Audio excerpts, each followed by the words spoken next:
My name is Aurelia Tunte, and this is the AMS Show. Today, our guest is Paula Maker, the Aspen Community Theater Director of 9 to 5.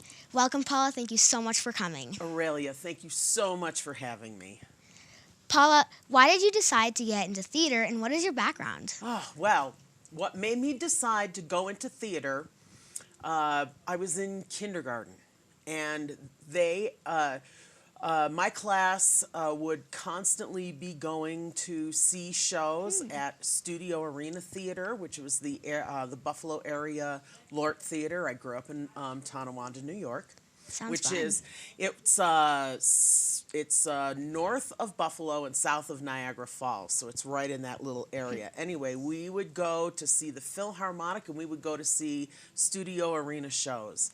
And I was in kindergarten. I was sitting in the front row of the show. I don't remember which show it was. It was probably Godspell, but the stage was right in front of us, and there was a boy standing there singing, and his voice was so loud and strong, and there was a girl next to him, and he was so loud and strong, and I was bowled over, and I said to myself, this is what I have to do. I want to do this. And ever since then, I've, I was in shows in elementary school. I was in shows in middle school. I was in shows in high school. I went to college to get my BFA. I got my master's in directing. So I have just been doing theater my whole life. That sounds really nice. So, could you tell us about community theater and why it's so special? Oh, community theater is so important for two reasons. Number one, some people have a lot of talent, but they choose not to pursue theater as a profession. They want to be able to do it in their spare time because they have other jobs that they like to do. They want to start a family. And, the rigors of theater are great. Trying to make a living as a professional actor is very demanding. So these people decide they just want to enrich the arts in their community, and that's why they do community theater. Now, the other reason why community theater is so important is our young people who are getting a start. In my community where I live now, I live in Wichita, Kansas. We have a very active community theater, and we have students from the high schools, from the colleges, come and perform in those shows. We have young people who are interested in being directors or learning how to do light design or learning how to do sound design.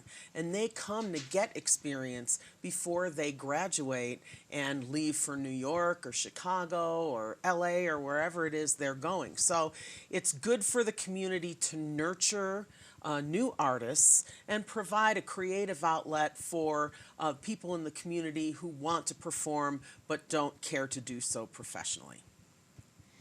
That sounds very interesting. It is. Can you tell us about this fall's production, 9 to 5? 9 to 5 was originally a movie with a soundtrack by Dolly Parton. And it was a screenplay was by Patricia Rudnick, and it took place in 1979, and it shows the story of three women trying to make it in the corporate world while having to deal with a boss who was prejudiced against women because they felt that women could not govern a corporation the way that men could. And so this is a story of how the women change an oppressive workplace environment into a place where people want to come to work every day and feel that their contributions matter and that they can rise to the top no matter what gender they are or whether they have disabilities or addictions. The workplace helps people thrive instead of oppressing them. Okay.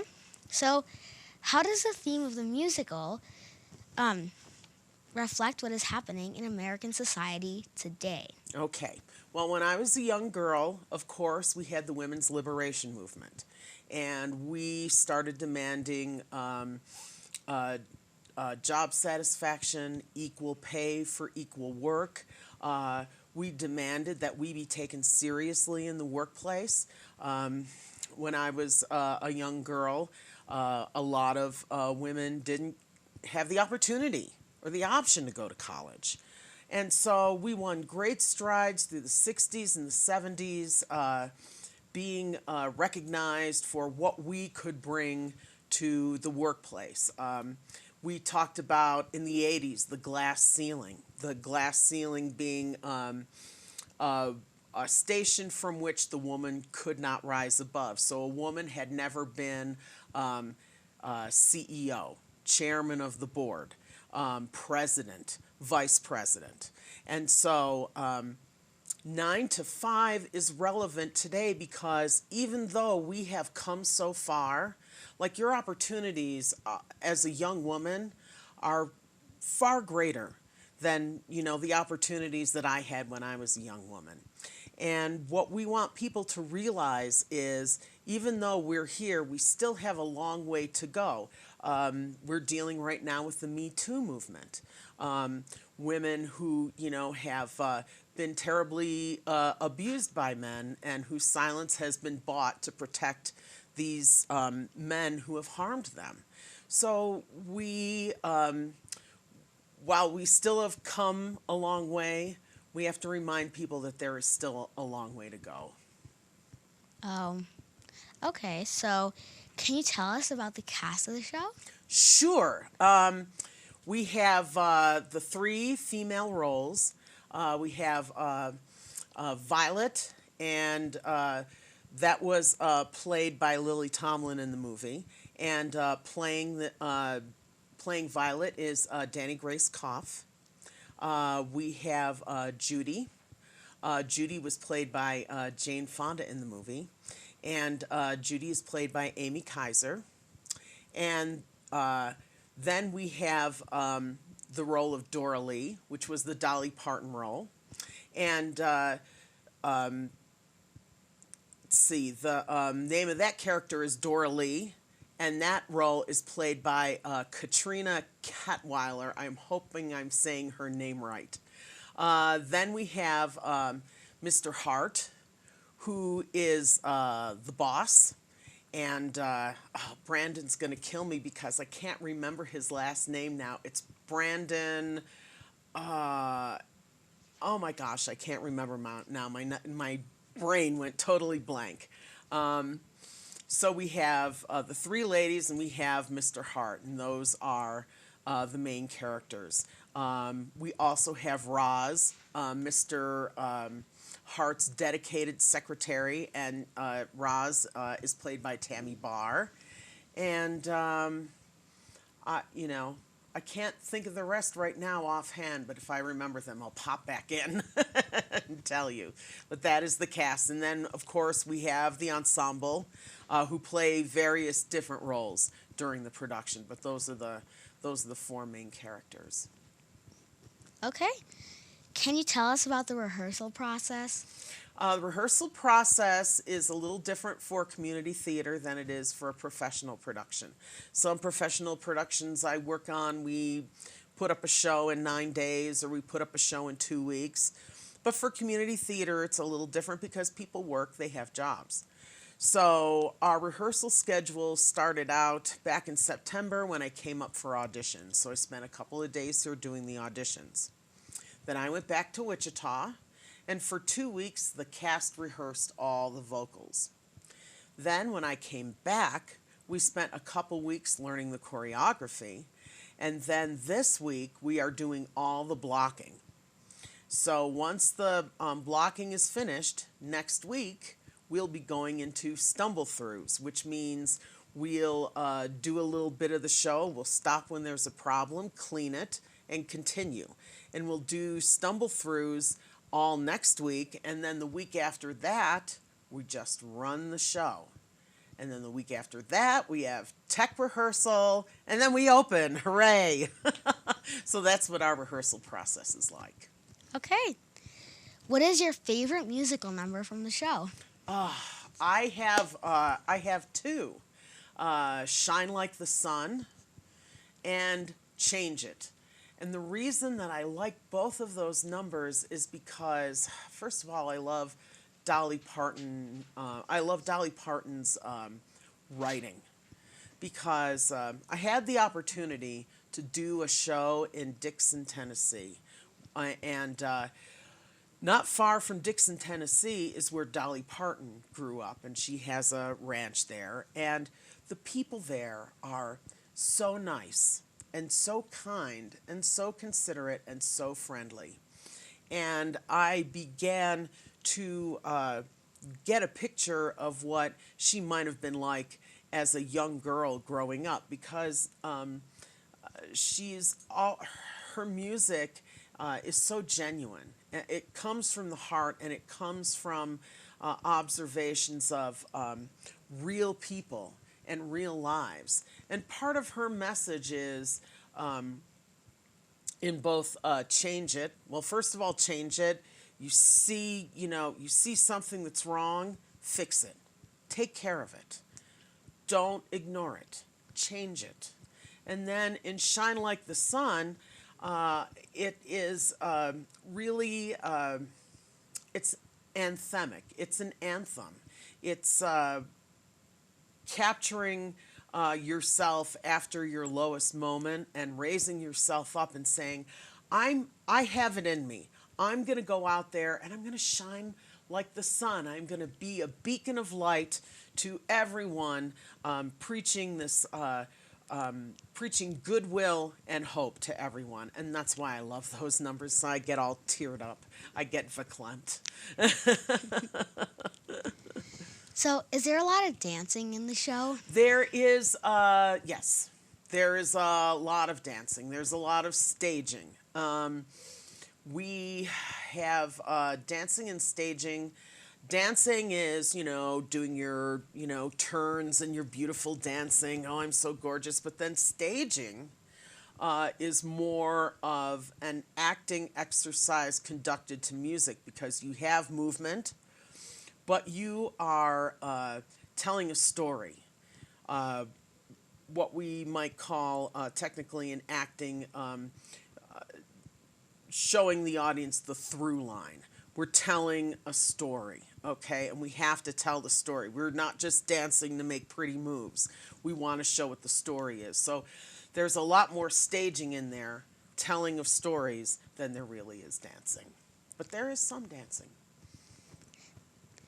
So, can you please tell me about your production staff? Yeah, we have a really great production staff. I'm so bad with names, and I should have written them down. But we have two wonderful producers, Travis Lane McDiffett and Amy Kaiser, who's also in the show. They are our producers, and we have a wonderful board of directors and production staff. We have Rita Hunter and Colleen Foley are our costume people. We rented the set from Music Theater Wichita.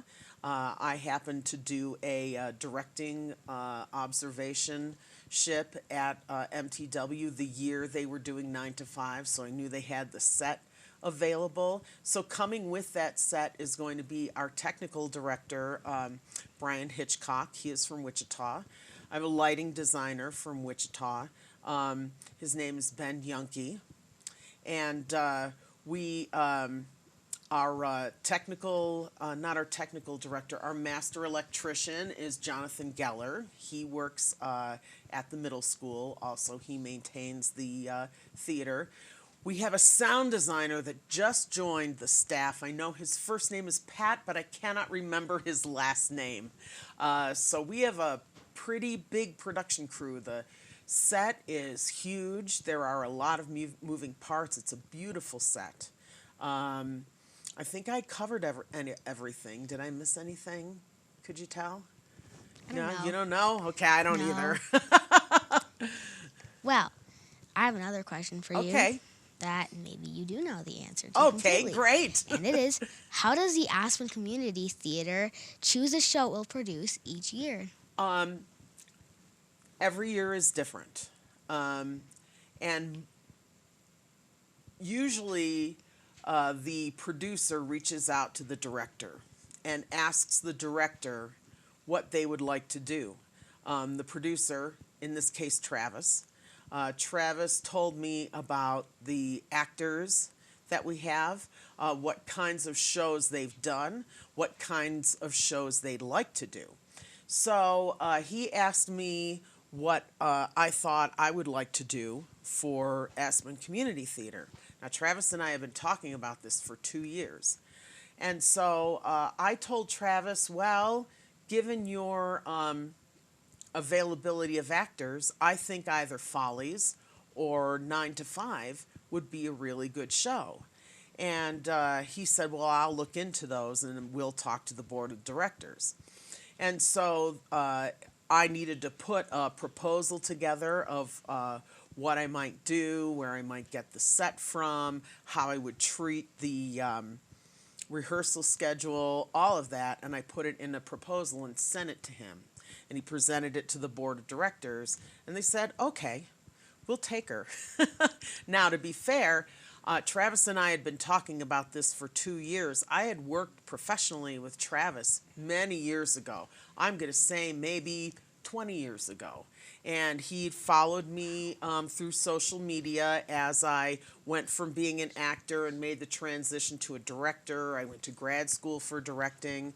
So he was seeing all the shows I was doing, and he reached out to me and he said, would you like to come to Aspen to direct?